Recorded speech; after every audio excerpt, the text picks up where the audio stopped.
अस्सलाम वालेकुम। आज हम चैप्टर 4 लिक्विड एंड सॉलिड्स जो है उसको देखेंगे और फिर उसके क्वेश्चंस कैसे अटेम्प्ट करते हैं इसको सीखेंगे। लिक्विड एंड सॉलिड्स इस चैप्टर के 2 पार्ट्स हैं। एक हिस्से में लिक्विड्स को डिस्कस करते हैं और एक में सॉलिड्स को। इसका जो पोर्शन है जिसमें हम लिक्विड्स को डिस्कस करते हैं उसमें हम इंटरमॉलिक्यूलर फोर्सेस जो हैं पहले उसे समझना चाहेंगे। जो लिक्विड के मॉलिक्यूल्स हैं उनमें जो फोर्सेस ऑफ अट्रैक्शंस प्रेजेंट हैं, इंटरमॉलिक्यूलर फोर्सेस, दो तरह की फोर्सेस ऑफ अट्रैक्शन होती हैं। एक है इंट्रामॉलिक्यूलर फोर्सेस ऑफ अट्रैक्शंस और एक है intermolecular forces of attractions. Intramolecular forces of attractions जो हैं वो कहते हैं ionic bond, covalent bond, metallic bond, और बाज़ सिर्फ कोवलेंट और मेटेलिक बॉन्ड इंट्रामॉलिक्यूलर फोर्सेस कहलाती हैं। तो इंट्रामॉलिक्यूलर का मतलब मॉलिक्यूल के अंदर एटम्स के दरमियान। और जो इंटरमॉलिक्यूलर फोर्सेस हैं, पेज 1 पर एक कंपैरिजन दी है, जिस कंपैरिजन से हमने ये एक तो देखना है कि इंट्रामॉलिक्यूलर फोर्सेस कौन सी होती हैं, इंटरमॉलिक्यूलर फोर्सेस कौन सी होती हैं और इनकी स्ट्रेंथ का ऑर्डर क्या है, कौन सी फोर्सेस स्ट्रॉन्ग हैं, कौन सी फोर्सेस जो हैं वो वीक हैं और इनकी टाइप्स कौन सी हैं। तो इसमें पहले देखो आयनिक बॉन्ड है, तो इसमें जो बेसिस ऑफ अट्रैक्शन है वो कैटाइन और एनाइन होते हैं और इसकी जो एनर्जी चाहिए ओवरकम करने के लिए, इस तरह की फोर्सेस को ब्रेक करने के लिए, उसकी रेंज 400 से 4000 है। ये रेंज एनर्जी की सिर्फ एक कंपैरिजन के लिए बताई गई है। इस रेंज को याद नहीं करना है, ना ये बुक में ऐसे लिखी हुई हैं और ना ये पूछेंगे कभी। तो ये रेंज से हमने अंदाज़ा करना है, ऑर्डर का अंदाज़ा करना है। तो इसकी एग्जांपल NaCl कोवलेंट बॉन्ड है जो कि न्यूक्लियस और शेयर्ड इलेक्ट्रॉन पेयर में अट्रैक्शन होती है। उसकी फोर्सेस जो आयनिक बॉन्ड से वीकर फोर्सेस हैं ये। और फिर ये कोवलेंट बॉन्ड भी दो तरह के होते हैं, जिनमें मॉलिक्यूलर लेयर्ड स्ट्रक्चर है और एक इनमें जो है वो जॉइंट स्ट्रक्चर है। तो ये एक रेंज दी है। अगर सिर्फ कोवलेंट बॉन्ड को डिस्कस करें कि उसको ब्रेक करने के लिए कहाँ से कहाँ तक एनर्जी चाहिए। मेटेलिक बॉन्ड है, उसमें मेटल आयंस होते हैं और डीलोकलाइज्ड इलेक्ट्रॉन्स होते हैं। और फिर इंटरमॉलिक्यूलर फोर्सेस हैं, उसकी एग्जांपल आयरन है मेटेलिक बॉन्ड की। इंटरमॉलिक्यूलर फोर्सेस में 5 टाइप्स हैं इसकी। आयन डाइपोल, आयन कहते हैं जब किसी पे कंप्लीट पॉजिटिव और नेगेटिव चार्ज हो, और डाइपोल बोलते हैं जब किसी पे पार्शियल पॉजिटिव और पार्शियल नेगेटिव चार्ज हो। तो आयन डाइपोल जो फोर्सेस हैं इनमें एक कंप्लीट आयन होगा, जितने भी आयनिक कंपाउंड हैं वो इसी फोर्स के ज़रिए से वाटर में डिजॉल्व होते हैं। हाइड्रोजन एक कंप्लीट आयन होगा और उसके साथ कोई पोलर मॉलिक्यूल होगा। हाइड्रोजन बॉन्डिंग है, हाईली पोलर हाइड्रोजन चाहिए और दूसरी तरफ हमें हाईली इलेक्ट्रोनेगेटिव एटम चाहिए जिसके पास लोन पेयर भी है। यूजुअली वो नाइट्रोजन, ऑक्सीजन और फ्लोरीन होते हैं क्योंकि ये टॉप 3 इलेक्ट्रोनेगेटिव एलिमेंट्स हैं। फिर डाइपोल फोर्सेस हैं, ये पोलर मॉलिक्यूल्स में होती हैं। ऐसे मॉलिक्यूल जो परमानेंट पोलर होते हैं, परमानेंट पोलर मॉलिक्यूल्स उनको कहते हैं कि जिनमें मॉलिक्यूल्स जो हैं उन पे पॉजिटिव नेगेटिव एंड हमेशा रहते हैं, चाहे मॉलिक्यूल करीब हो, चाहे दूर हो, चाहे कुछ भी प्रेशर हो, कुछ भी टेम्परेचर हो। तो ये dipole forces permanent molecule polar molecules में होती हैं। आयन इंड्यूस्ड डाइपोल फोर्सेस हैं। ये जो आयन इंड्यूस्ड डाइपोल फोर्सेस हैं, ये फोर्सेस जो हैं इसमें एक आयन होगा हमारे पास और इसके साथ कंप्लीटली आयन होगा और उसके साथ इसमें जब वो हमारे पास कोई नॉन पोलर मॉलिक्यूल होगा तो इसे कहते हैं आयन डाइपोल फोर्सेस। एग्जांपल है आयरन और ऑक्सीजन। और डिस्पर्शन फोर्सेस हैं, ये नॉन पोलर मॉलिक्यूल्स के दरमियान होती हैं। तो ये नॉन पोलर मॉलिक्यूल्स जो हैं उनके दरमियान ये फोर्सेस जो हैं वो प्रेजेंट हैं। और इसके अलावा जो फोर्स ऑफ अट्रैक्शन एक हो सकती है वह डिबाई फोर्स, जब एक पोलर मॉलिक्यूल हो और एक नॉन पोलर मॉलिक्यूल हो, एक पोलर मॉलिक्यूल और एक नॉन पोलर मॉलिक्यूल। इसको समराइज अगर एक चंद लाइंस में मैं ऐसे करूं कि अगर तो मॉलिक्यूल दोनों पोलर हैं, अगर दोनों पोलर हैं तो फिर डाइपोल फोर्सेस होंगी, और अगर दोनों नॉन पोलर हैं तो फिर लंडन डिस्पर्शन फोर्सेस होंगी। और अगर दोनों वेरी पोलर हैं तो फिर हाइड्रोजन बॉन्डिंग होगी, और अगर एक मालिक्यूल पोलर है और एक नॉन पोलर है तो फिर उसे डिबाई फोर्स कहते हैं। स्ट्रेंथ का ऑर्डर इनका है कि सबसे स्ट्रॉन्ग इनमें से जो हैं वो आयन डाइपोल फोर्सेस हैं, फिर हाइड्रोजन बॉन्डिंग है, नंबर 3 पे डाइपोल डाइपोल फोर्सेस हैं, आयन इंड्यूस्ड डाइपोल फोर्सेस हैं, और फिर ये डिस्पर्शन फोर्सेस सबसे वीक हैं। पेज सेकंड पर आते हैं। पेज सेकंड पर इन फोर्सेस के बारे में फिर एक थोड़ी जो बातें उधर रह गई बताने वाली वो हम पढ़ रहे हैं कि और थोड़ा सा डिटेल से देख लें। डाइपोल डाइपोल फोर्सेस हैं, ये पोलर मालिक्यूल्स में होती हैं, सिर्फ पोलर मालिक्यूल ये डाइपोल डाइपोल फोर्सेस शो करते हैं, नॉन पोलर मालिक्यूल्स में नहीं होती हैं। दोनों मालिक्यूल जिनमें ये फोर्स, इंटर मालिक्यूलर फोर्सेस का मतलब है मालिक्यूल और मालिक्यूल के दरमियान जो फोर्स ऑफ अट्रैक्शन है, तो एक मालिक्यूल और दूसरे मालिक्यूल में जो फोर्स ऑफ अट्रैक्शन है, dipole dipole force of attraction है, दोनों पोलर होंगे। परमानेंट फोर्सेस हैं, पॉजिटिव नेगेटिव एंड हमेशा रहते हैं। स्ट्रॉन्ग फोर्सेस हम 1% ऑफ द कोवलेंट बॉन्ड है, तो ये इसके MCQ जैसे बनते हैं। कोवलेंट बॉन्ड यानी कोवलेंट बॉन्ड की स्ट्रेंथ को 100 कंसिडर करें तो ये उसके कंपैरिजन में 1 है। इसकी जो बुक में एग्जांपल हैं, HCl के मालिक्यूल्स में आपस में हैं, क्लोरोफॉर्म के मालिक्यूल में ये आपस में हैं, एसीटोन के मालिक्यूल्स में आपस में ये डाइपोल डाइपोल फोर्सेस प्रेजेंट हैं। फिर डाइपोल इंड्यूस्ड डाइपोल फोर्सेस हैं। ये डाइपोल इंड्यूस्ड डाइपोल फोर्सेस जो हैं ये हैं जब एक मालिक्यूल, इन्हें डिबाई फोर्सेस भी कहते हैं, ये तब हैं जब एक मालिक्यूल पोलर होगा और एक मालिक्यूल जो है वो नॉन पोलर मालिक्यूल होगा। तो अगर एक पोलर एक नॉन पोलर है, ये बहुत वीक फोर्सेस हैं, टेम्परेरी हैं, और जब ये पोलर और नॉन पोलर मालिक्यूल करीब आएंगे और प्रेशर वगैरह ज़्यादा होगा तब ये फोर्सेस क्रिएट होंगी। जो डाइपोल डाइपोल थी वो तो परमानेंट थी, ये टेम्परेरी हैं। अभी इन मालिक्यूल्स को एक दूसरे से दूर कर दें, प्रेशर लो कर दें, जैसे वाटर और जीनॉन है, वाटर और कार्बन डाइऑक्साइड है, तो ये फोर्सेस भी नहीं रहेंगी। फिर लंदन फोर्सेस हैं, इनको instantaneous dipole induced dipole forces भी कहते हैं। They are significant only in non polar molecules, ये सिर्फ नॉन पोलर मालिक्यूल्स में सिग्निफिकेंट होती ये पोलर में भी हैं और नॉन पोलर में भी होती हैं, दोनों में ये फोर्सेस होती हैं, लेकिन जो सबसे सिग्निफिकेंट हैं ये वो नॉन पोलर में होती हैं। इसकी वजह ये कि नॉन पोलर में इसके अलावा कोई और फोर्स ऑफ अट्रैक्शन मौजूद ही नहीं होती है। तो ये जो लंदन फोर्सेस हैं ये भी टेम्परेरी फोर्सेस हैं, ये भी वीक फोर्सेस हैं, ये डाइपोल इंड्यूस्ड डाइपोल से भी वीक फोर्सेस हैं, और पोलर में ये बहुत कम होती हैं। यानी आप ये कह लें कि ये तमाम किस्म के मालिक्यूल्स में होती हैं, लेकिन जिसमें ये प्रॉपर्टीज़ को अफेक्ट करती हैं फोर्सेस, वो हमारे पास नॉन पोलर मालिक्यूल्स हैं। हाइड्रोजन बॉन्डिंग है। हाइड्रोजन बॉन्डिंग असल में डाइपोल डाइपोल इंट्रैक्शन ही है।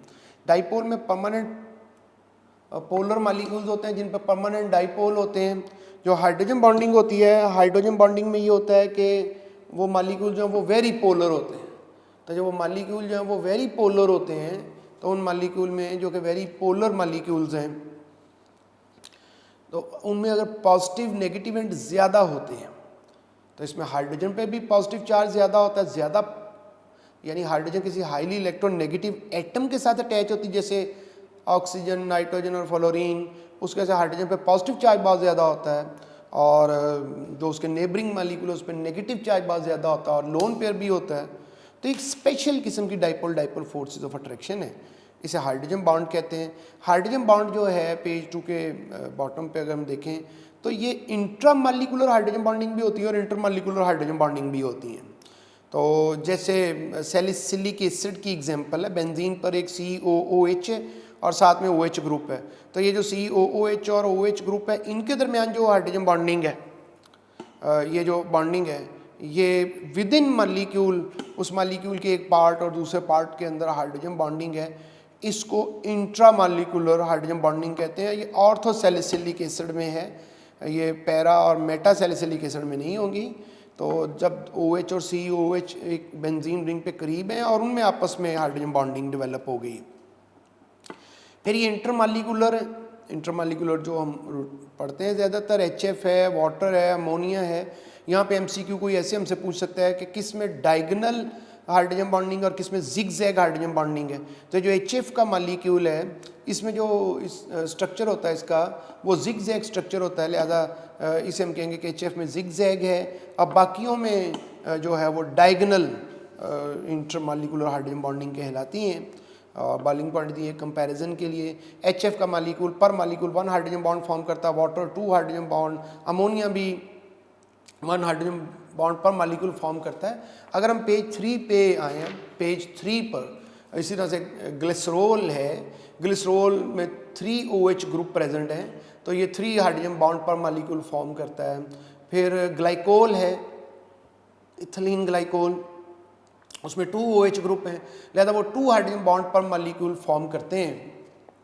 हाइड्रोजन बॉन्डिंग की जो एग्जांपल है हमारी बुक में वो क्लोरोफॉर्म और एसीटोन में, इसका MCQ आता है कि बताइए क्लोरोफॉर्म और एसीटोन में कौन सी बॉन्डिंग है, तो वो हाइड्रोजन बॉन्डिंग है। फिर क्लोरोफॉर्म में जो है वो डाइपोल फोर्सेस हैं। पेज 3 में थर्ड लाइन में देखिए, तो जो एज अ क्लास अगर हम देखें तो DNA, कॉटन, कार्बोहाइड्रेट्स, ये जितने कार्बोहाइड्रेट्स हैं जिनकी example glucose, fructose, sucrose, maltose, ये सब कार्बोहाइड्रेट हैं, इनमें हाइड्रोजन बॉन्डिंग है क्योंकि इनमें OH ग्रुप प्रेजेंट होता है। कॉटन में है, DNA, RNA में हाइड्रोजन बॉन्डिंग है। अब यहाँ 2 MCQs डेवलप होते हैं। एक वो पूछते हैं बाद दफ़ा हमें कि बताइए कि स्ट्रेंथ ऑफ हाइड्रोजन बॉन्डिंग का ऑर्डर क्या है, और दूसरा कि स्ट्रेंथ ऑफ हाइड्रोजन बॉन्ड का ऑर्डर क्या है। तो अगर तो हाइड्रोजन बॉन्डिंग कहेंगे तो हाइड्रोजन बॉन्ड वाटर में स्ट्रॉन्ग है क्योंकि वो पर मॉलिक्यूल 2 हाइड्रोजन बॉन्ड फॉर्म करता है। बॉन्डिंग ओवरऑल पूरे स्ट्रक्चर की बात हो रही है तो फिर वाटर, HF और अमोनिया है। और अगर हाइड्रोजन बॉन्ड कहेंगे इंडिविजुअल हाइड्रोजन बॉन्ड, तो एक हाइड्रोजन बॉन्ड जो है एक HF से जो एक हाइड्रोजन बॉन्ड है वो ज़्यादा स्ट्रॉन्ग है, और वाटर के मुकाबले में और फिर अमोनिया के मुकाबले में।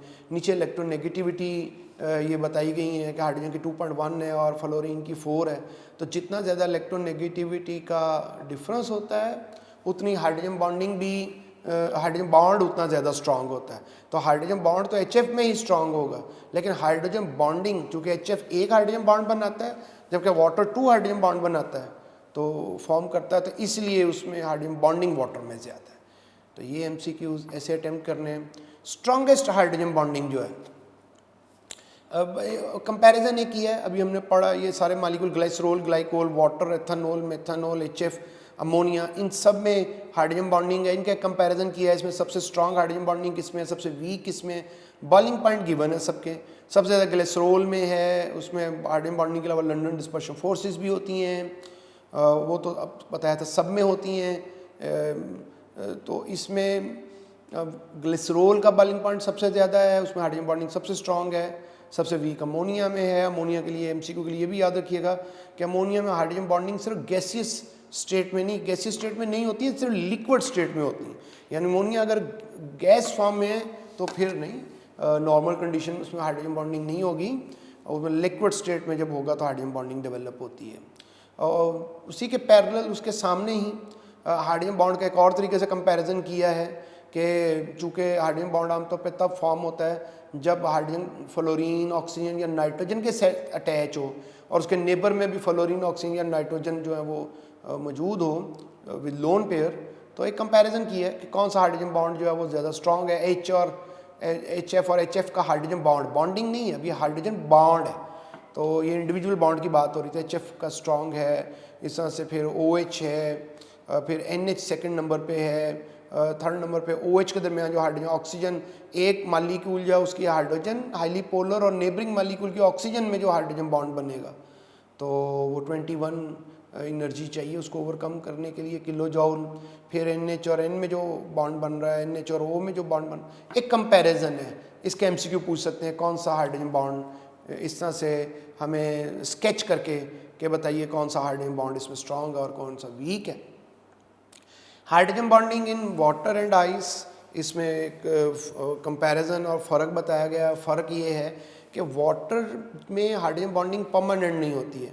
वाटर के अंदर हाइड्रोजन बॉन्ड फॉर्म भी हो रहा है और वाटर के अंदर हाइड्रोजन बॉन्ड ब्रेक भी हो रहा होता है। और जो आइस है, आइस में हाइड्रोजन बॉन्डिंग जो है वो परमानेंट होती है। तो वो अगर कभी ऐसे MCQ आए कि स्ट्रॉन्गेस्ट बॉन्डिंग वाटर में कब होती है, तो जब वो आइस में कन्वर्ट हो जाता है तो उसकी सारी हाइड्रोजन बॉन्डिंग जो है वो परमानेंट हो जाती है, तो उस वक्त हाइड्रोजन बॉन्डिंग जो है वो सबसे स्ट्रांग होगी। और वाटर जब आइस में चेंज होता है तो हाइड्रोजन बॉन्डिंग परमानेंट हो जाती है, बीच में एम्प्टी स्पेसेस क्रिएट हो जाती हैं उसके स्ट्रक्चर में, उसकी डेंसिटी कम हो जाती है। और वाटर जब आइस में चेंज होता है तो उसकी जो डेंसिटी है वो 9% डिक्रीज़ कर जाती है, और इसलिए आइस जो वो वाटर के ऊपर फ्लोट करती है और नीचे जो ओशन लाइफ है वो पॉसिबल रहती है। लास्ट लाइंस में ये बताया हुआ है कि जो आइस का स्ट्रक्चर है वो एमसीक्यू में पूछ सकते हैं कि कैसा होता है, ये हेक्सागोनल भी होता है और फेस सेंटर्ड क्यूबिक भी होता है। तो दोनों तरह के स्ट्रक्चर आइस जो है उसके अंदर वाटर मॉलिक्यूल ये दोनों डेवलप करते हैं, फेस सेंटर्ड क्यूबिक भी और हेक्सागोनल भी। हाइड्रोजन बॉन्डिंग की आखिरी लाइन में पेज 3 के ये एक और एमसीक्यू के लिए बात बताई कि हाइड्रोजन बॉन्डिंग तभी डेवलप हो सकती है जब इलेक्ट्रोनेगेटिविटी किसी एटम की ग्रेटर देन 3 हो। पेज 4 पे आइए। पेज 4 पे हमने मुख्तलिफ ग्रुप्स को लेके और ग्रुप वाइज समझना है कि उसमें इंटरमॉलिक्यूलर फोर्सेस पे कैसे फ़र्क पड़ रहा है। तो ग्रुप 4, ग्रुप 5, 6, 7 और 8 आपको पेज 4 पे नज़र आ रहे हैं।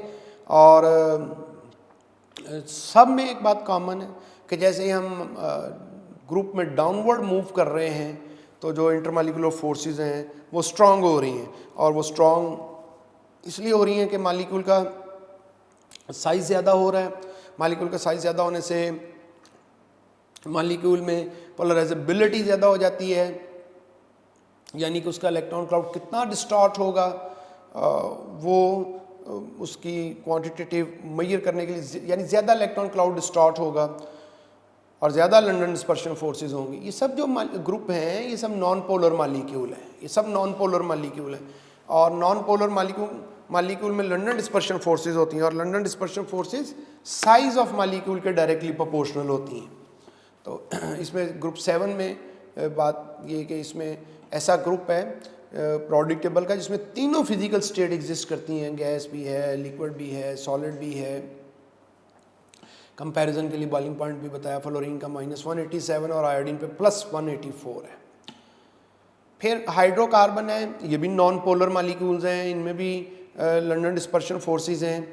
तो मीथेन, ईथेन, प्रोपेन, ब्यूटेन तक गैसेज हैं और नीचे लिक्विड है। मॉलिक्यूल का साइज़ बढ़ रहा है, तो मॉलिक्यूल का साइज़ बढ़ रहा है। ऊपर ग्रुप में मॉलिक्यूल का साइज़ जो है वो ज़्यादा हो रहा था टाइप ऑफ एटम चेंज होने की वजह से। यहाँ पर साइज़ ऑफ मॉलिक्यूल बढ़ रहा है नंबर ऑफ एटम्स चेंज होने की वजह से, क्योंकि हैं तो सब हाइड्रोकार्बन, सब में कार्बन और हाइड्रोजन है, लेकिन मॉलिक्यूल का साइज़ बढ़ रहा है नंबर ऑफ एटम ज़्यादा होने की वजह से। अब इसमें पेंटेन है, तो यहाँ एक इम्पॉर्टेंट कॉन्सेप्ट है, पेंटेन एन पेंटेन भी हो सकता है, आइसोपेंटेन भी हो सकता है, नियो पेंटेन भी हो सकता है। तो इनके बॉइलिंग पॉइंट देखो फ़र्क है। इन पेंटेन का बॉइलिंग पॉइंट सबसे ज़्यादा है, इसका मतलब इसमें फोर्स ऑफ अट्रैक्शन सबसे ज़्यादा स्ट्रॉन्ग है, और नियो पेंटेन में सबसे वीक हैं। इसका रूल जो है वो सिंपल है, जितना सिमेट्रिकल होगा मॉलिक्यूल उतनी उसमें फोर्स, सिमेट्रिकल यानी जितना सीधा स्ट्रेट चेन मॉलिक्यूल होगा उतनी उसमें फोर्सेस ऑफ अट्रैक्शन स्ट्रांग होगी, और जितनी उसमें ब्रांचिंग ज़्यादा हो जाएगी, उसको समझाने के लिए ये लिख दिया कि जितना वो टेढ़ा मेढ़ा होगा इतनी वीक फोर्सेस होंगी। तो इसलिए इनमें सबसे ज़्यादा ब्रांचेस नियो पेंटेन में, तो उसका बॉइलिंग पॉइंट सबसे कम है, एन पेंटेन में सबसे ज़्यादा है। फिर इस पेज के लास्ट पे कुछ बहुत इंपॉर्टेंट कॉन्सेप्ट्स हैं कि ग्रुप 6 में ऑर्डर दे दिया है बॉइलिंग पॉइंट का। सबसे पहले उसको लिखा है जिसका बॉइलिंग पॉइंट ज़्यादा है, और बाद में उसको लिखा है जिसका बॉइलिंग पॉइंट कम है। आप देखिए अमोनिया में हाइड्रोजन बॉन्डिंग है, लेकिन जो एंटीमोनी हाइड्राइड है वो उसमें उसका साइज़ इतना ज़्यादा है कि उसका जो बॉइलिंग पॉइंट है उसमें वो अमोनिया से भी ज़्यादा हो गया, बावजूद इसके में उसमें हाइड्रोजन बॉन्डिंग है। तो ये इस तरह की जो एक्सेप्शंस हैं, इसके जो ऑर्डर हैं, ये सब ज़हन में रखने हैं। इसके एमसीक्यू हो सकते हैं। ग्रुप 7A है, HF का बॉइलिंग पॉइंट सबसे ज़्यादा हाइड्रोजन बॉन्डिंग है, और इस ग्रुप में बाकी सब के अंदर वैंडरवाल फोर्सेस हैं, और वैंडरवाल फोर्सेस साइज़ ऑफ मॉलिक्यूल पर डिपेंड करती हैं। HF में हाइड्रोजन बॉन्डिंग है, उसको अलग कर दिया, वो सबसे ज़्यादा है इसमें। ऊपर वाले ग्रुप में हाइड्रोजन बॉन्डिंग अमोनिया में भी थी, लेकिन एंटीमोनी हाइड्राइड में साइज़ इतना ज़्यादा है कि वो उसका बॉइलिंग पॉइंट अमोनिया से भी ज़्यादा हो गया। लेकिन 7 ग्रुप में HF का हाइड्रोजन बॉन्डिंग है और इसका बॉइलिंग पॉइंट ज़्यादा है, और बाकियों में चूँकि हाइड्रोजन बॉन्डिंग ही नहीं किसी में, HCl, HBr, HI में, तो उनमें फिर सबसे जो स्ट्रॉन्ग फोर्सेस हैं जिसका साइज़ सबसे ज़्यादा होगा, तो HF के बाद सबसे ज़्यादा साइज़ HI का है, HBr, HCl, इस तरह से ऑर्डर दिया हुआ है। इसको एसिड स्ट्रेंथ में भी पूछ सकते हैं। सबसे स्ट्रॉन्ग एसिड स्ट्रेंथ में ना बॉइलिंग पॉइंट में एक मालिक्यूल और दूसरे मालिक्यूल के बीच में जो फोर्स ऑफ अट्रैक्शन है वो कंसिडर की जाती है। एसिड स्ट्रेंथ में एक मालिक्यूल के अंदर एटम्स के दरमियान जो बॉन्ड है, यानी H और I के दरमियान जो कोवलेंट बॉन्ड है, वो देखना है आसानी से ब्रेक कर रहा है कि मुश्किल से कर रहा है। तो कोवलेंट बॉन्ड जो होता है, जितने एटम स्मॉल साइज़ के होते हैं उनमें कोवलेंट बॉन्ड स्ट्रॉन्ग होता उनमें कोवलेंट बॉन्ड वीक होता है, और जितने छोटे एटम होंगे उतना कोवलेंट बॉन्ड स्ट्रॉन्ग होगा। तो H और F, हाइड्रोजन तो सब में कॉमन है, तो फ्लोरीन का साइज़ सबसे छोटा है, उसका कोवलेंट बॉन्ड सबसे स्ट्रॉन्ग होगा, और उसमें हाइड्रोजन बॉन्डिंग भी है, तो वो सबसे वीक एसिड है। HF का बॉन्ड जल्दी नहीं टूटेगा, जबकि HI आयोडीन का साइज़ सबसे ज़्यादा है, उसका बॉन्ड सबसे जल्दी टूट जाएगा, आसानी से टूट जाएगा। इसलिए और फिर HBr और HCl एसिड स्ट्रेंथ है। वॉलेटिलिटी ऑर्डर है, वॉलेटिलिटी ऑर्डर जो है वो बॉइलिंग पॉइंट का रिवर्स होगा। HF का बॉइलिंग पॉइंट सबसे ज़्यादा था, तो उसका वॉलेटिलिटी ऑर्डर सबसे कम होगा, क्योंकि जिसका बॉइलिंग पॉइंट ज़्यादा वो वेपर में आसानी से नहीं जाएगा। फिर बॉइलिंग पॉइंट ऑर्डर सबसे आखिर में दिया हुआ है 6 ग्रुप के लिए, तो 6 ग्रुप के अंदर वाटर का बॉइलिंग पॉइंट सबसे ज़्यादा है, वो पर मालिक्यूल 2 हाइड्रोजन बॉन्ड फॉर्म करता है। तो ये ऑर्डर्स इनमें रखने हैं, इनमें एक्सेप्शन मौजूद हैं। ग्रुप ख़ास तौर पे 7 में और ग्रुप जो है 5 में, ये जो एंटीमनी और नाइट्रोजन है इसके साथ ग्रुप 6 लिखा हुआ है, ये एक्चुअली ग्रुप 5 है, ग्रुप 5। तो वाटर जो है इसमें ये ग्रुप 6 है। अब आइए पेज 5 पे, पेज 5 पे टॉप पे दिखाया प्रोटीन का स्ट्रक्चर। प्रोटीन के स्ट्रक्चर होते हैं डिफरेंट, इसमें हमसे पूछ लेते हैं कि बताइए प्रोटीन के किस स्ट्रक्चर में हाइड्रोजन बॉन्डिंग होती है, तो सेकेंडरी स्ट्रक्चर जो प्रोटीन का होता है उसमें हाइड्रोजन बॉन्डिंग होती है। इसमें ये याद रखना कि प्रोटीन के जो स्ट्रक्चर में हाइड्रोजन बॉन्डिंग सेकेंडरी स्ट्रक्चर में।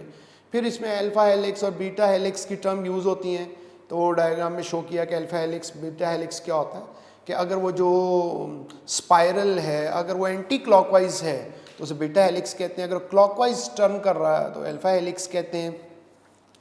कुछ क्वेश्चन कैसे किए जा सकते हैं इसके, क्वेश्चन 1 देखिए पेज 5 पे, which pair form hydrogen bond with each other, कौन हाइड्रोजन बॉन्ड फॉर्म करेगा। आप देखिए किसमें OH ग्रुप है, OH नेगेटिव नहीं, OH ग्रुप, तो वो हाइड्रोजन बॉन्ड फॉर्म करेगा।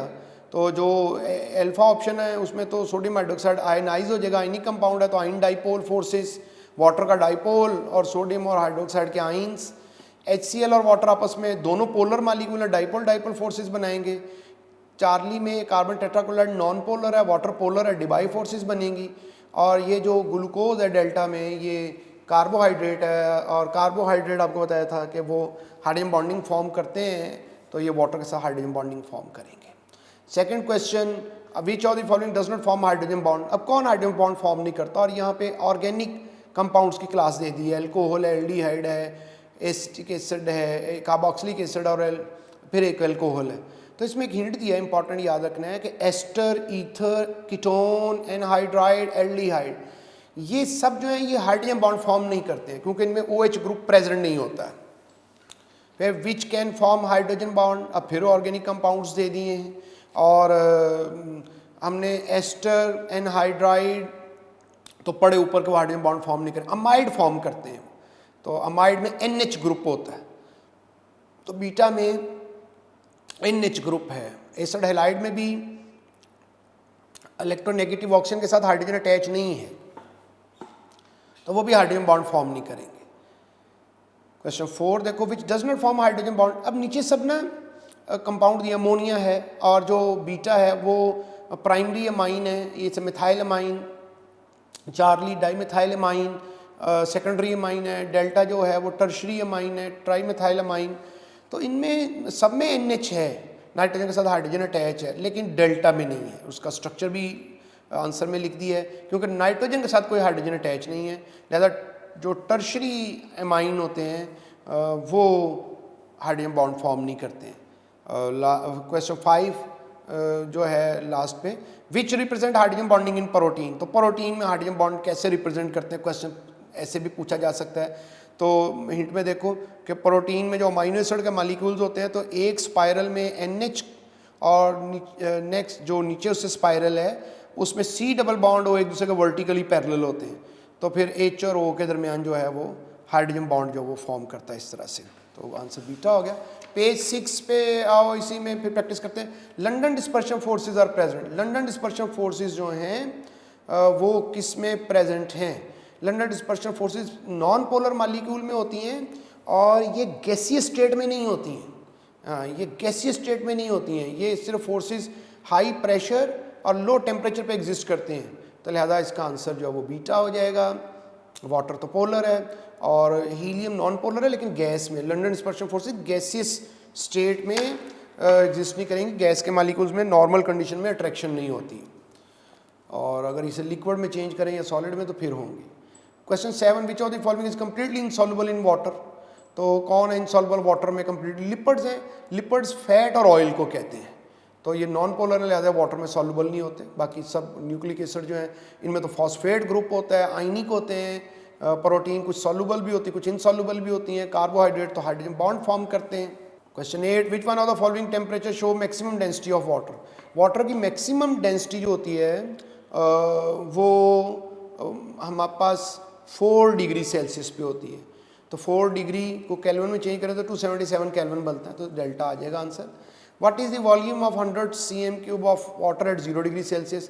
0 पे वाटर आइस में चेंज हो जाता है, और जब वो आइस में चेंज हो जाता है वाटर, तो उसका जो वॉल्यूम है वो 9% इंक्रीज कर जाता है। तो लिहाजा उस वक्त उसका जो वॉल्यूम है 100 + 9 तो 109 cm³ बनेगा। Question 10, which of the following is the highest boiling point? N pentane, isopentane, neopentane, अभी हमने इसको देखा भी है। तो जो ज़्यादा सिमेट्रिकल है उसमें फोर्सेस ऑफ अट्रैक्शन ज़्यादा होंगी, स्ट्रेट चेन में ज़्यादा अट्रैक्शन, ज़्यादा बॉइलिंग पॉइंट, तो अल्फा आ जाएगा। Which of the following intermolecular forces are present in carbon tetrachloride? Carbon tetrachloride non polar है, और नॉन पोलर के अंदर जो है वो लंदन डिस्पर्शन फोर्सेस होती हैं। Hydrogen bonding in water strongest है। 0 डिग्री पे वाटर सब आइस में चेंज हो जाएगा और उसमें मैक्सिमम हाइड्रोजन बॉन्डिंग होंगी, परमानेंट हाइड्रोजन बॉन्डिंग होंगी। तो लिहाजा 0 डिग्री पे, और 0 डिग्री यहाँ पे 273 केल्विन है, तो इसलिए चार्ली बनेगा। CCl4 is non polar solvent, it will dissolve. Non polar में नॉन पोलर डिजॉल्व होता है। तो ऑप्शन में देखो आइस पोलर है, dry ice solid carbon dioxide को कहते हैं, ये नॉन पोलर है, ये उसमें डिजॉल्व हो जाएगा। सोडियम क्लोराइड तो उसमें सॉल्युबल जो है नहीं होगा, वो आयनिक है। डायमंड नॉन पोलर है, लेकिन ये मैक्रो मालिक्यूल है। मैक्रो मालिक्यूल किसी में डिजॉल्व नहीं होते हैं, तो डायमंड कार्बन टेट्राक्लोराइड में डिजॉल्व इसलिए नहीं होगा। तो dry ice solid carbon dioxide non polar है, तो उसमें डिजॉल्व होगा। पेज 7 पे आइए। पेज 7 पे प्रॉपर्टीज ऑफ लिक्विड कुछ देखते हैं। पहले है एवेपोरेशन है। एवेपोरेशन के जो कुछ हिंट है कि ये रिवर्स, पहले तो डेफिनेशन ये है कि conversion of liquid into vapours, it spontaneous process. ये एक फिजिकल चेंज है। लिक्विड का जो फार्मूला वाटर है अगर H2O, तो उससे जो वेपर बनेंगे उन वेपर्स का फार्मूला भी H2O होगा। तो वेपर्स में सिर्फ इंटरमॉलिक्यूलर फोर्सेस ब्रेक करती हैं, वेपर्स में जो है वो इंट्रामॉलिक्यूलर फोर्सेस ब्रेक नहीं करती हैं। तो फिजिकल चेंज है ये। तो ये एवेपोरेशन इरिवर्सिबल प्रोसेस है, स्पॉन्टेनियस प्रोसेस है, एंडोथर्मिक प्रोसेस है।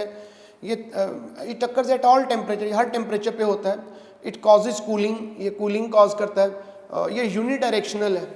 ओपन वेसल के अंदर है तो ये यूनिडायरेक्शनल है, क्लोज में तो वेपर्स वापस आ जाएंगे ना। तो ये इसका MCQ है। ये सरफेस फिनोमिना है। अभी क्वेश्चन देखिए इंपॉर्टेंट, इसका कैसे हो सकता है। In water evaporation takes place at which temperature? Different temperature given है, तो इसका आंसर बीटा है। बाकियों पे क्यों नहीं वेपोरेशन होती? हालांकि हम पढ़ते हैं कि it occurs at all temperature. देखिए वेपोरेशन लिक्विड से वेपर्स में कन्वर्ट होने का फिनोमिनन है। तो अगर वो कोई लिक्विड ही नहीं होगा तो जब वो वेपर्स में कन्वर्ट होगा तो वेपोरेशन नहीं कहलाएगी। तो अल्फा जो है उस पर ये आइस में चेंज हो जाएगा, 110 पे वो वेपर में चेंज हो जाएगा। तो एक लिक्विड रेंज भी दे दी, यानी वाटर में वेपोरेशन 0 से 100 के दरमियान ही पॉसिबल है। एसिटिक एसिड की भी वाटर लिक्विड रेंज दे दी कि 17 डिग्री उसका फ्रीजिंग पॉइंट है, 118 उसका बॉइलिंग पॉइंट है। सल्फ्यूरिक एसिड में 10 डिग्री उसका फ्रीजिंग पॉइंट है, 338 उसका बॉइलिंग पॉइंट है। तो लिक्विड होना ज़रूरी है और वो लिक्विड रेंज के अंदर उसका टेम्परेचर होना ज़रूरी है, फिर ही वो वेपोरेशन करेगा। Highest rate of evaporation glycerol, glycol, water, ethanol, तो देखो जिसका बॉइलिंग पॉइंट सबसे कम होगा उसमें फोर्सेस ऑफ अट्रैक्शन भी वीक होंगी और उसी का रेट ऑफ एवेपोरेशन ज़्यादा होगा, तो लिहाजा ये डेल्टा है। विच of the following 16 question, which of the following is most volatile, कौन सबसे ज़्यादा वोलेटाइल है जिसमें सबसे वीक फोर्सेस हैं। तो हिंट में देख लो, कार्बन टेट्राक्लोराइड में लंडन डिस्पर्शन फोर्सेस हैं, एसीटोन में डाइपोल डाइपोल फोर्सेस हैं, और सबका बॉइलिंग पॉइंट भी दे दिया है। ईथर भी जो है वो स्लाइटली पोलर है, बहुत स्लाइटली। कार्बन टेट्राक्लोराइड का साइज़ बहुत ज़्यादा है तो इसलिए उसकी लंडन डिस्पर्शन फोर्सेस बहुत स्ट्रांग हैं, तो इस सब का बॉइलिंग पॉइंट है। और ईथर का सबसे कम है तो इसलिए उसमें सबसे वीक फोर्सेस हैं और वो सबसे ज़्यादा वोलेटाइल होगा। एवेपोरेशन का रिलेशनशिप देखो, टेम्परेचर के साथ डायरेक्टली प्रोपोर्शनल है, इंटरमॉलिक्यूलर फोर्सेस से इन्वर्सली प्रोपोर्शनल है, सरफेस एरिया के डायरेक्टली प्रोपोर्शनल है। फिर टेम्परेचर बढ़ाने से मॉलिक्यूल्स की काइनेटिक एनर्जी बढ़ती, उससे मॉलिक्यूल्स में कोलिजन्स बढ़ती हैं, इंटरमॉलिक्यूलर फोर्सेस वीक हो जाती हैं, और जो एवेपोरेशन है वो टेम्परेचर ज़्यादा होने से ज़्यादा हो जाती है और वेपर प्रेशर भी ज़्यादा होता है। तो ये फैक्टर्स हैं कि एवेपोरेशन किससे कम किससे ज़्यादा और कैसे रिलेट होती है। अब एक और पॉइंट दे दिया कि volatile liquid does not create sound, यानी जब वो हीट करते हैं, बॉयल करते हैं, तो ऐसे समझाने के लिए लेस बॉइलिंग पॉइंट होता है उनका वोलेटाइल लिक्विड्स का, मोर वोलेटाइल होते हैं, हैव नो ब्रम ब्रम, मतलब बॉयल करते हुए वो साउंड नहीं क्रिएट करेंगे। पेज 8 पर आए, वेपर प्रेशर है। वेपर प्रेशर ये है, डेफिनेशन देखें, the pressure exerted by the vapours of a liquid in equilibrium with its vapour state, तो एट अ गिवन टेम्परेचर। अब वेपोरेशन, वेपर प्रेशर जो है जब लिक्विड से वेपर्स में कन्वर्ट करते हैं तो पहले वेपोरेशन होती है, फिर कंडेंसेशन होती है। क्लोज कंटेनर में होते हैं वेपर प्रेशर नोट, इसमें डायनामिक इक्विलिब्रियम होता है, रेट ऑफ वेपोरेशन और रेट ऑफ कंडेंसेशन इक्वल होते हैं। कौन से फैक्टर हैं जिन पे वेपर प्रेशर डिपेंड नहीं करता है? अमाउंट ऑफ लिक्विड है, वॉल्यूम ऑफ कंटेनर है, सरफेस एरिया ऑफ लिक्विड है। कौन से फैक्टर हैं जिन पे वेपर प्रेशर डिपेंड करता है? तो वो वेपर प्रेशर टेम्परेचर पे डिपेंड करता है, वेपर प्रेशर इंटरमॉलिक्यूलर फोर्सेस पे डिपेंड करता है, टेम्परेचर के डायरेक्टली प्रोपोर्शनल है, इंटरमॉलिक्यूलर फोर्सेस के इन्वर्सली प्रोपोर्शनल है। मैनोमीटर मेथड यूज़ होता है इसको मालूम करने के लिए, उसका फार्मूला है P=PA+ΔH। P vapour pressure of liquid at 1 atmospheric pressure है, PA जो है वो एटमॉस्फेरिक प्रेशर है, और ΔH मैनोमीटर के दोनों जो लिम्ब्स हैं, यू शेप ट्यूब जो है उसमें जो हाइट का डिफरेंस है मरकरी का वो है। ये एक न्यूमेरिक इस तरह का क्वेश्चन नम्स में भी आया हुआ है कि बताइए कौन सा इंस्ट्रूमेंट यूज़ होता है इसको मेजर करने के लिए। तो इंस्ट्रूमेंट डिफरेंट होते हैं, बैरोमीटर भी होता है, मैनोमीटर, हाइग्रोमीटर, स्टैग्मोमीटर। और barometer mixture of gases, air यानी जैसे है उसका प्रेशर मालूम करने के लिए, मैनोमीटर वेपर और प्योर गैस के लिए है, हाइग्रोमीटर ह्यूमिडिटी इन्वायरमेंट में मालूम करने के लिए, और स्टैग्मोमीटर सरफेस टेंशन मालूम करने के लिए। पेज 9 पे आइए, देखें इसके क्वेश्चन कुछ कैसे कर सकते हैं। विच of the following has the highest vapour pressure? Fluorine, chlorine, bromine, iodine. Hint इसका ये है कि वेपर प्रेशर सबसे ज़्यादा किसका होगा? जिसका बॉइलिंग पॉइंट सबसे कम होगा।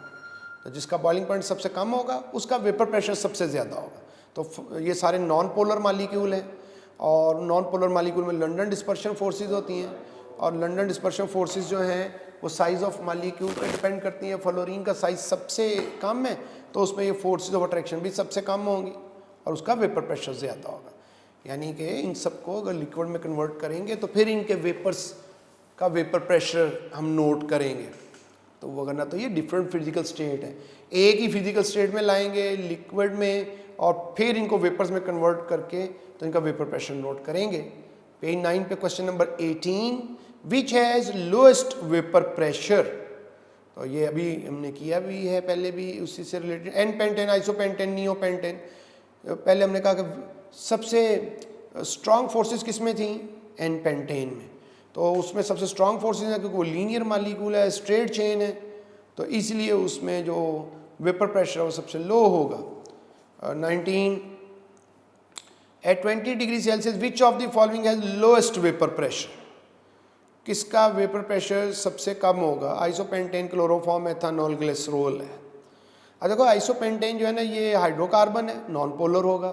क्लोरोफॉर्म पोलर मॉलिक्यूल है, डाइपोल डाइपोल फोर्सेस होंगी। आइसोपेंटेन में लंडन डिस्पर्शन फोर्सेस थी। चार्ली जो है उसमें एथेनॉल में हाइड्रोजन बॉन्डिंग है, 1 OH ग्रुप है। ग्लिसरॉल में 3 हाइड्रोजन बॉन्डिंग है, 3 OH ग्रुप है। तो इसमें हमने बताना है कि लोएस्ट वेपर प्रेशर जिसमें फोर्सेस ऑफ अट्रैक्शन सबसे स्ट्रांग होंगी और वो ग्लिसरॉल में होंगी। तो यह देखिए टेक्स्ट बुक के टेबल है, इसमें पेज 4.3 और टेबल 4.4, उस पे ये वेपर प्रेशर का एक छोटा सा टेबल गिवन है और उस टेबल के अंदर किसका एक ट्रेंड हमें पता चल जाता है कि किसका वेपर प्रेशर ज़्यादा है किसका कम है। वैल्यूज़ नहीं याद करनी, वहाँ से ट्रेंड चेक कर लेना। बॉइलिंग पॉइंट पे आए, boiling point at the temperature at which vapour pressure of a liquid becomes equal to the atmospheric pressure. तो और external pressure is called boiling point. एक लिक्विड को उसका चूंकि बॉइलिंग पॉइंट एक्सटर्नल प्रेशर के directly proportional है तो external pressure change करके उसका बॉइलिंग पॉइंट भी चेंज किया जा सकता है। और नेक्स्ट ये बताया कि बॉइलिंग पॉइंट जो एक्सटर्नल प्रेशर से डायरेक्टली प्रोपोर्शनल है, इंटरमॉलिक्यूलर फोर्सेस के इन्वर्सली प्रोपोर्शनल है। और बॉइलिंग पॉइंट का वेपर प्रेशर से क्या रिलेशन है, बॉइलिंग पॉइंट ज़्यादा होगा तो वेपर प्रेशर कम होगा, क्योंकि बॉइलिंग पॉइंट ज़्यादा होता है जब मॉलिक्यूल्स में अट्रैक्शन ज़्यादा होती है, और जब मॉलिक्यूल्स में अट्रैक्शन ज़्यादा होती है तो फिर वेपर प्रेशर कम होता है। तो ये boiling point, vapour pressure, external pressure और इंटरमॉलिक्यूलर फोर्सेस, ये बॉइलिंग पॉइंट का इन तीनों फैक्टर से रिलेशनशिप है। यहाँ पे एक्सटर्नल प्रेशर चेंज करके बॉइलिंग पॉइंट कैसे चेंज करते हैं, तो एग्जांपल है ग्लाइसरॉल। हमारी बुक में जो वैक्यूम डिस्टिलेशन है, ग्लाइसरॉल का बॉइलिंग पॉइंट 760 टॉर पे 290 होता है और 50 टॉर पे ये 210 होता है। तो वेपर प्रेशर लो किया तो बॉइलिंग पॉइंट भी लो हो गया। आगे कंपैरिजन है, वाटर का बॉइलिंग पॉइंट दिया अंडर डिफरेंट प्रेशर। ये वैल्यूज़ याद करनी है, ये वैल्यूज़ याद करनी है। वाटर को 0 डिग्री पे भी बॉयल किया जा सकता है अगर हम 4.8 टॉर कर दें प्रेशर, 25 पे बॉयल किया जा सकता है अगर 23.8 टॉर कर दें। और ये कब होगा, लोकेशन देखो, जो क्लोज कंटेनर होगा और उसमें जब हम प्रेशर लो करेंगे तब पॉसिबल होगा। अब माउंट एवरेस्ट पे इसका बॉइलिंग पॉइंट 69 है, मरी हिल पे 98 है, प्रेशर कुकर में 120 पे बॉयल करता है, वो एक्सटर्नल प्रेशर ज़्यादा होता है। और इसका क्रिटिकल टेम्परेचर जो है ना वाटर का वो 374 है और उसका उस वक्त प्रेशर 217 होता है। ये क्रिटिकल टेम्परेचर इसका ध्यान में रखिएगा, इससे रिलेटेड क्वेश्चन करेंगे। पेज 10 पे आइए। पेज 10 में ये है कि एक कॉन्सेप्ट है कि वाटर में ज़्यादा हीट है या स्टीम में। तो वाटर जब बॉयल करता है और स्टीम में कन्वर्ट होता है, तो जब ये स्टीम में कन्वर्ट होता है तो उसमें लेटेंट हीट और molar heat of vaporisation present होती है और उसकी वजह से जो है इसमें heat causes more severe burns as compare to water, क्योंकि वाटर 100 डिग्री पे है, स्टीम में जब जाएगा तो एक्स्ट्रा हीट एब्जॉर्ब करके जाएगा, तो स्टीम यानी वाटर वेपर्स में एक्स्ट्रा हीट होगी। फिर क्वेश्चन 20 देखो पेज 10 पे, विच of the following is not the boiling point of water. तो अब वो जो क्रिटिकल टेम्परेचर से हवाले था, तो ना एक लिक्विड जो है वो बॉयल करता है, एक्सटर्नल प्रेशर चेंज करने से उसका बॉइलिंग पॉइंट चेंज होता है, लेकिन वो अपने क्रिटिकल टेम्परेचर से बिलो होना चाहिए जो लिक्विड है। तो इसका आंसर जो है ना, जहाँ पे जो बॉइलिंग पॉइंट वाटर का नहीं हो सकता वो 400 डिग्री सेल्सियस है। ये वाटर के क्रिटिकल टेम्परेचर से अबव टेम्परेचर है। हम किसी लिक्विड को बॉयल कर सकते हैं किसी भी टेम्परेचर पे, लेकिन बिलो क्रिटिकल टेम्परेचर, उससे अबव टेम्परेचर पे अगर होगा तो फिर वो लिक्विड एग्जिस्ट ही नहीं करता क्रिटिकल टेम्परेचर से अबव टेम्परेचर पे। तो फिर जब लिक्विड ही नहीं होगा तो बॉइलिंग पॉइंट का कॉन्सेप्ट भी नहीं होगा। Question 21, which water container has greater heat content. देखो ये फर्स्ट करो, ये सपोज कर लें कि 3 बीकर हैं, एक में वाटर 25 डिग्री पे है और उस पर इतना प्रेशर है, 100 डिग्री पे है वाटर, ज़्यादा एक्सटर्नल प्रेशर बढ़ाया है तो नॉर्मल है। ये लो प्रेशर पे था पहले तो बॉइलिंग पॉइंट कम था, एक्सटर्नल प्रेशर और बढ़ाया तो बॉइलिंग पॉइंट और ज़्यादा हो गया। किस में हीट ज़्यादा है, तो जितना एक्सटर्नल प्रेशर ज़्यादा करेंगे उतना बॉइलिंग पॉइंट ज़्यादा होगा और उतना वो वाटर ज़्यादा हीट एब्जॉर्ब करेगा, उतनी ज़्यादा वो हीट एब्जॉर्ब करेगा। Question 22, what is the boiling point of glycerol at reduced pressure 50 पे। तो उसका जो बॉइलिंग पॉइंट होता है वो 210 है और 210 को केल्विन में चेंज करेंगे तो 483 केल्विन बनेगा, तो इसलिए डेल्टा है। नॉर्मल बॉइलिंग पॉइंट जो लिक्विड का अप्रॉक्सीमेटली कितना होता है, ये बुक से एक एक्स्ट्रा बात है, नॉलेज बेस्ड है, इसे याद रख लें। आमतौर पे ये इस तरह के मुश्किल क्वेश्चन नहीं करते हैं इतने, लेकिन क्रिटिकल टेम्परेचर और बॉइलिंग पॉइंट में क्या रिलेशनशिप है, तो बीटा है, 2/3 ऑफ द क्रिटिकल टेम्परेचर होता है बॉइलिंग पॉइंट। 24 पे question, the vapour pressure of pure water at 100 100 पे वाटर है तो उसका जो है वो वेपर प्रेशर कितना होगा, अपने बॉइलिंग पॉइंट पे किसी भी लिक्विड का वेपर प्रेशर एक्सटर्नल प्रेशर के इक्वल होता है। 100 डिग्री वाटर का बॉइलिंग पॉइंट है नॉर्मल प्रेशर पर, और नॉर्मल प्रेशर देखें जो ऑप्शन गिवन है उनमें से कौन सा है, तो वो 1 बार है। 1 बार जो होता है वो नियरली 1 एटमॉस्फेयर के इक्वल होता है। बाकी जितनी वैल्यूज़ हैं वो नॉर्मल एटमॉस्फेरिक प्रेशर नहीं है, स्टैंडर्ड एटमॉस्फेरिक प्रेशर नहीं है। पेज 11 पे आए, सॉलिड है। देखिए सॉलिड जो है इसमें 3 तरह के सॉलिड हम बात कर सकते हैं, 2 तरह के बेसिकली, क्रिस्टलाइन और एमॉर्फस सॉलिड, और फिर इनके दरमियान एक पार्ट है क्रिस्टलाइड जो पार्टली क्रिस्टलाइन होते हैं। एमॉर्फस सॉलिड का वो हिस्सा जहाँ ऑर्डर और अरेंजमेंट होती है उसे क्रिस्टलाइड बोलते हैं। और अगर हम क्रिस्टलाइन सॉलिड से एमॉर्फस सॉलिड बनाते हैं तो ये प्रोसेस सुपर कूलिंग करते हैं, पहले उसे मेल्ट करते हैं और फिर सडन कूल करते हैं, अरेंजमेंट नहीं हो पाती है, एमॉर्फस सॉलिड बनता है। और अगर एमॉर्फस सॉलिड से वापस क्रिस्टलाइन सॉलिड में आए, स्लो कूलिंग करते हैं तो ये एनीलिंग कहलाता है।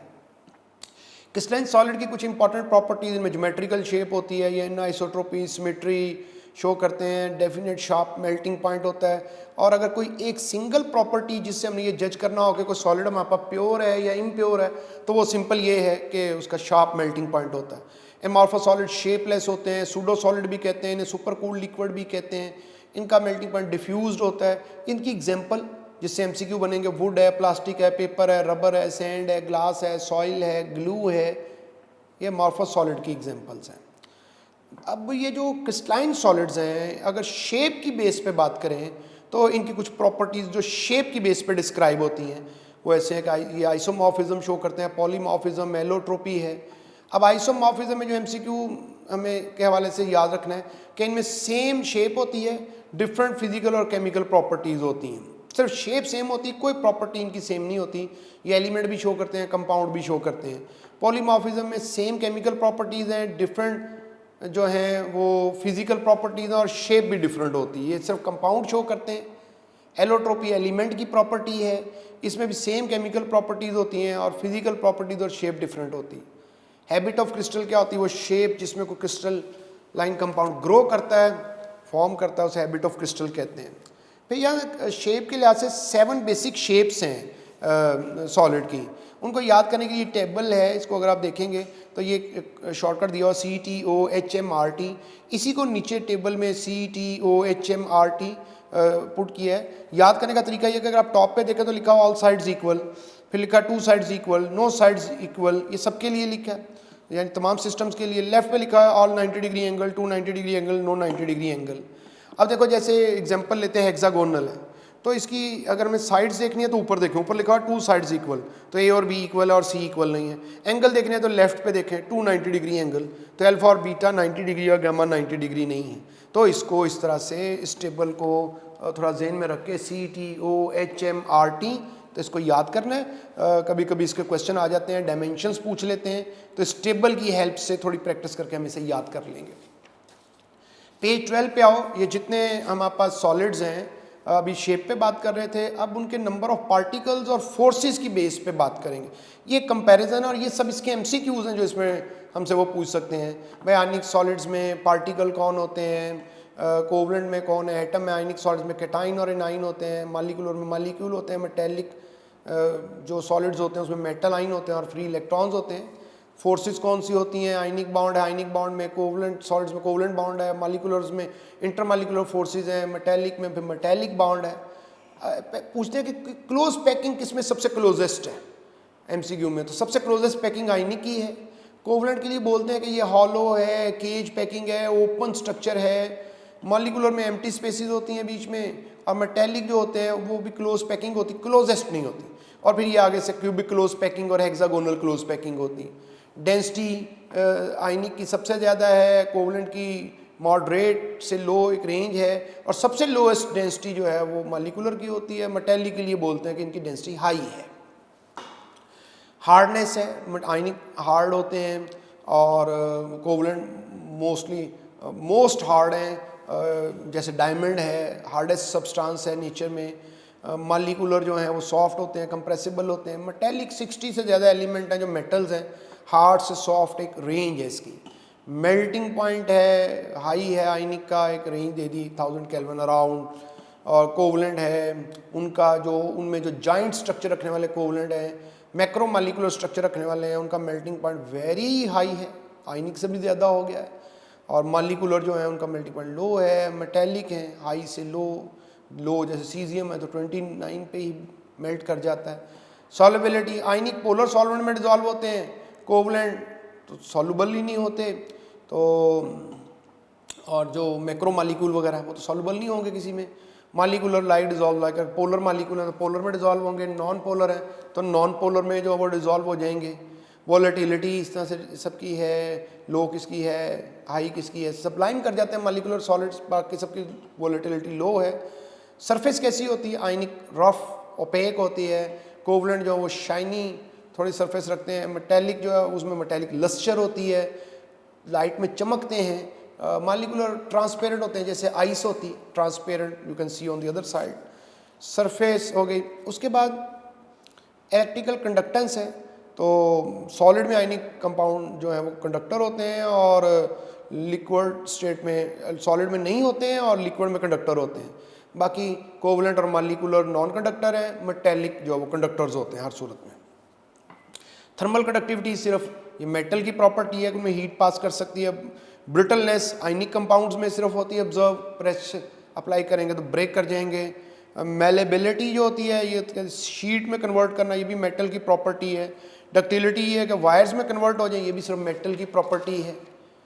पेज 13 पे आए, पेज 13 पर फिर इनकी कुछ एक और तरह से कंपैरिजन है।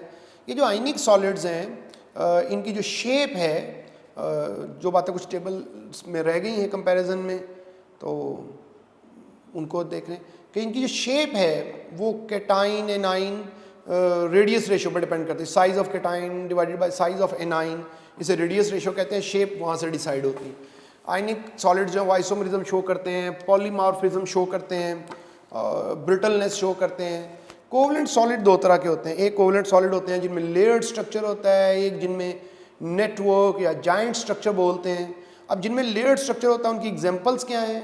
वो 2 डायमेंशनल स्ट्रक्चर होता है, उनमें हाइब्रिडाइजेशन sp2 होती है, वो ट्रायंगुलर प्लेनर होते हैं। हेक्सागोनल है फाइनल स्ट्रक्चर, यानी ट्रायंगुलर प्लेनर भी बोल रहे हैं और हेक्सागोनल भी। तो उसका जो यूनिट सेल है वो ट्रायंगुलर प्लेनर है और फाइनल स्ट्रक्चर हेक्सागोनल है। Graphite, boron, nitride, cadmium iodide इसकी एग्जांपल है। ये इसके MCQs है इंपॉर्टेंट।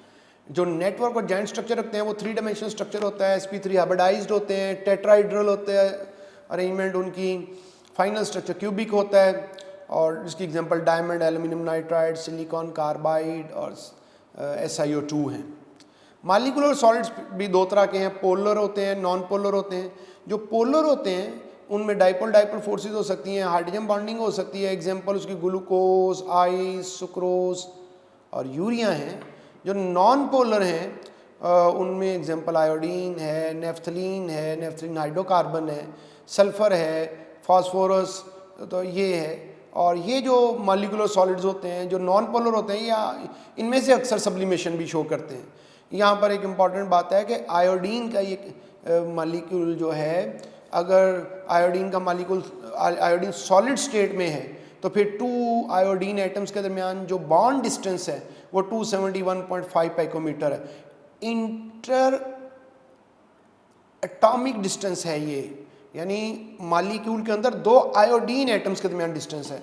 और अगर आयोडीन गैस में होगी तो फिर 2 आयोडीन एटम्स के दरमियान डिस्टेंस 266.6 पाइकोमीटर है, यानी कम हो जाता है। असल में सॉलिड के अंदर दोनों जो लेफ्ट और राइट का आयोडीन है उनमें नेबरिंग मॉलिक्यूल उन्हें अपनी तरफ खींचेंगे, क्योंकि सॉलिड में उनमें डिस्पर्शन फोर्सेस होंगी, गैस में नेबरिंग मॉलिक्यूल्स में कोई अट्रैक्शन नहीं होगी, लिहाजा साइड वाले मॉलिक्यूल आयोडीन के एटम्स को स्ट्रेच नहीं करेंगे और उनमें बॉन्ड डिस्टेंस कम होता है।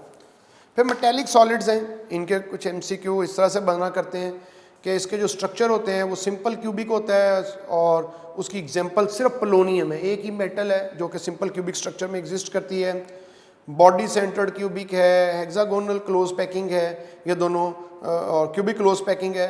हमारी टेक्स्ट बुक में हेक्सागोनल क्लोज पैकिंग और क्यूबिक क्लोज पैकिंग जो है ये दोनों डिस्कस किए गए हैं। इसमें कोऑर्डिनेशन नंबर इन सब का क्या है? सिंपल क्यूबिक का 6 है, बॉडी सेंटर्ड का 8 है, हेक्सागोनल और क्यूबिक क्लोज पैकिंग का 12% है। इनमें पैकिंग कितनी होती है, कितनी स्पेस, जब ये मेटल एटम्स इस तरह से इस स्ट्रक्चर में पैक होती हैं तो कितनी स्पेस ऑक्यूपाई करती हैं, तो ये 74% स्पेस ऑक्यूपाई करते हैं हेक्सागोनल क्लोज पैकिंग में भी और क्यूबिक क्लोज पैकिंग में भी। और पैकिंग पैटर्न आगे है कि सिंपल क्यूबिक में एक जैसे आइटम्स आपस में अरेंज हो रहे हैं और फिर ए बी अरेंजमेंट है। हेक्सागोनल क्लोज पैकिंग में ए बी लेयर्स बनती हैं और क्यूबिक क्लोज पैकिंग में ए बी सी 3 लेयर्स बनती हैं और फिर वो 3 डिफरेंट लेयर्स बार बार रिपीट होती हैं। पेज 14 पे आए, स्ट्रक्चर है सोडियम क्लोराइड का। इसके वाले से क्या याद रखना है कि ये फेस सेंटर्ड क्यूबिक स्ट्रक्चर होता है। इसमें सोडियम आइन होते हैं, क्लोराइड आइन होते हैं, क्लोराइड आइन का साइज लार्जर होता है सोडियम आइन से। और अगर हम सोडियम और क्लोराइड आइन के दरमियान इंटर आयनिक डिस्टेंस देखना चाहें तो हम जो है वो 5.63, ये 5.63 क्या है, ये 2 क्लोराइड आइंस के दरमियान डिस्टेंस है और 2 क्लोराइड आइंस के दरमियान में सोडियम आइन मौजूद होता है। तो हम इस डिस्टेंस को 2 से डिवाइड कर देते हैं तो ये फिर हमें इंटरआयनिक डिस्टेंस पता चल जाता है। और 1 यूनिट सेल जो सोडियम क्लोराइड का है उसमें 4 सोडियम आइन होते हैं, 4 क्लोराइड आइन होते हैं और 4 फिर फार्मूला यूनिट्स बनेंगे, फार्मूला यूनिट्स NaCl को बोलेंगे। और इसमें 1 सोडियम आइन के गिर्द 6 क्लोराइड आइन होते हैं, 1 क्लोराइड आइन के गिर्द 6 सोडियम आइन होते हैं और कोऑर्डिनेशन नंबर इसका 6 है। और कौन है जो फेस सेंटर्ड क्यूबिक स्ट्रक्चर रखते हैं, sodium chloride, diamond, iodine, dry ice, ये बुक में है सब। और हमें फेस सेंटर्ड क्यूबिक स्ट्रक्चरिंग सबका और इसी लिहाज से इसका कोऑर्डिनेशन नंबर वगैरह हमें ज़हन में होने चाहिए। सीजियम क्लोराइड जो है ये एक्सरसाइज में पूछ लिया तो ये बॉडी सेंटर्ड होता है, इसका कोऑर्डिनेशन नंबर 8 है। और जो फेस सेंटर्ड क्यूबिक होता है तो उस फेस सेंटर्ड क्यूबिक में कोऑर्डिनेशन नंबर 6 होता है। क्वेश्चन कैसे कुछ इसके हो सकते हैं वो देख लें। Question 25, which one of the following is crystalline solid. तो इनमें कोई भी क्रिस्टलाइन सॉलिड नहीं है, ये सब एग्जांपल हैं अमॉर्फस सॉलिड की। क्वेश्चन 26 फिर वही ऑप्शन चेंज कर दिए, क्वेश्चन वही है।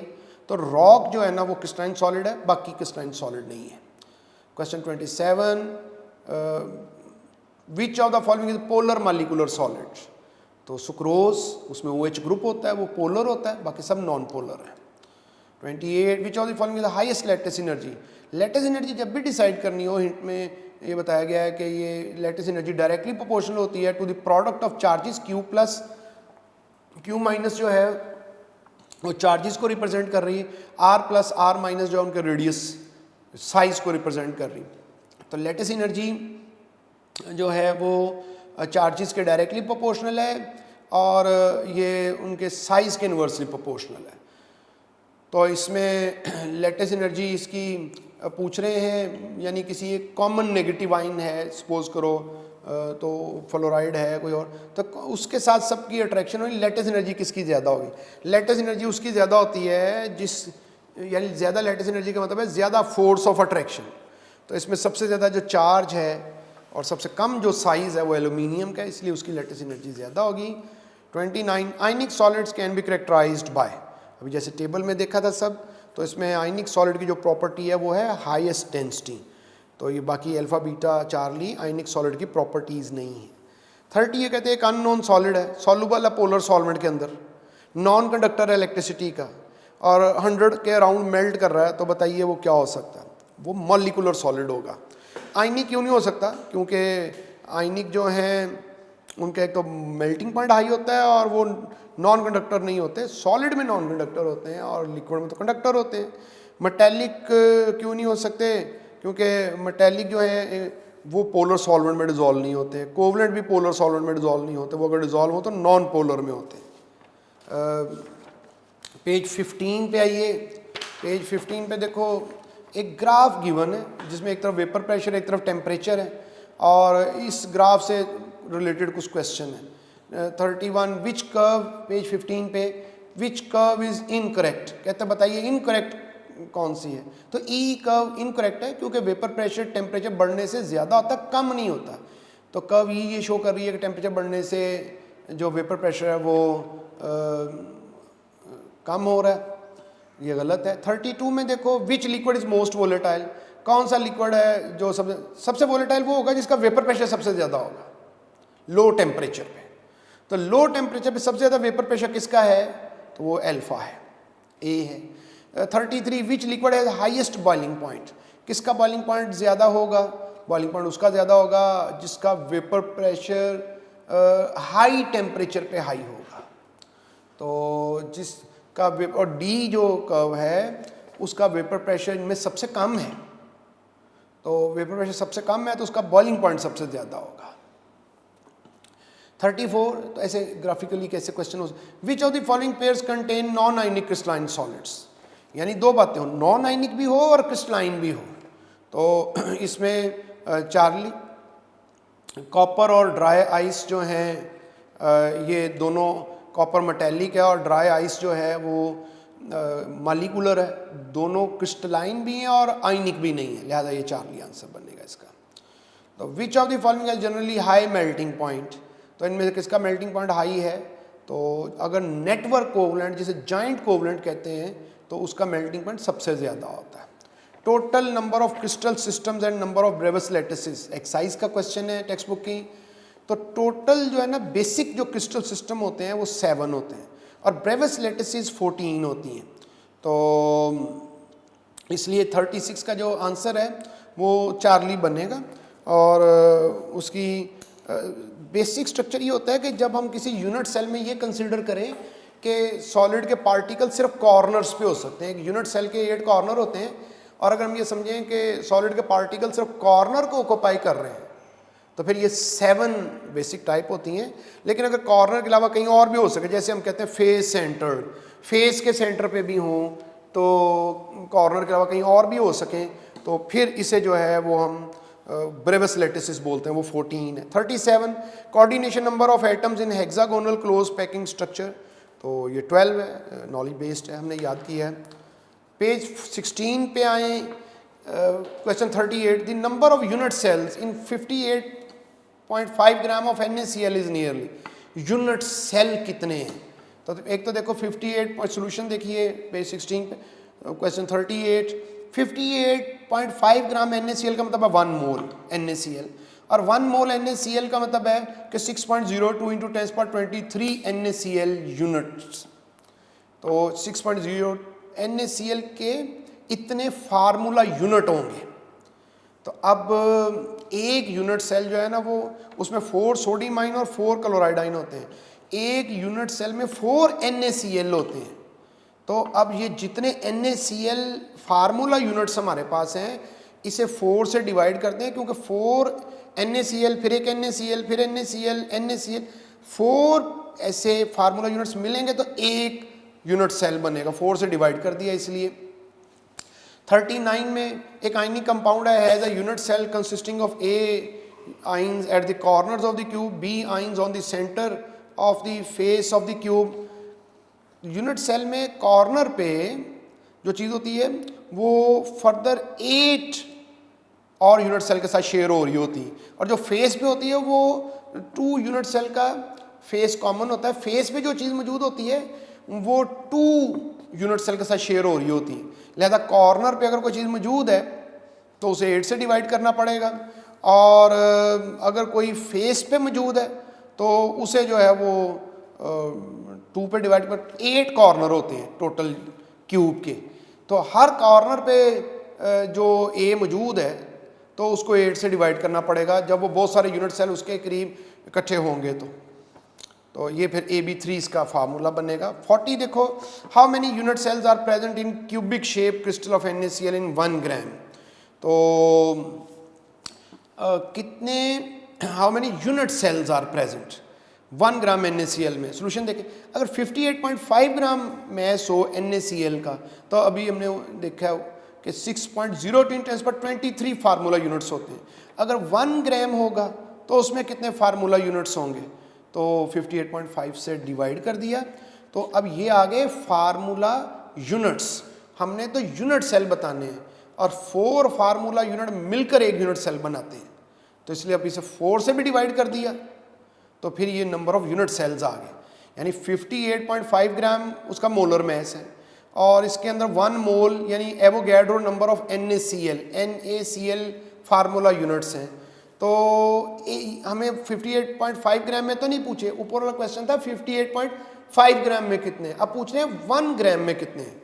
तो पहले 1 ग्राम में देख लें, 58.5 ग्राम में एवोगैड्रो फार्मूला यूनिट्स हैं, 1 ग्राम में यूनिटरी मेथड से हमने देख लिया कितने फार्मूला यूनिट्स हैं, और अब यूनिट सेल देखने हैं तो 4 फार्मूला यूनिट मिलकर एक यूनिट सेल बनाते हैं, लिहाजा 4 से भी डिवाइड कर दिया। तो ये हमारे पास आंसर जो है वो इसका जो है वो अल्फ़ा बन गया। हमने चैप्टर 4 लिक्विड्स एंड सॉलिड्स जो है उसको कंप्लीट कर लिया है। इसमें जितने पॉसिबल एरियाज़ हैं इस टाइम के अंदर उनको कवर करने की कोशिश की है। आप इसको ख़ुद से प्रैक्टिस कीजिए, अपनी प्रॉब्लम्स शेयर कीजिए, अपना ख्याल रखिए। शुक्रिया।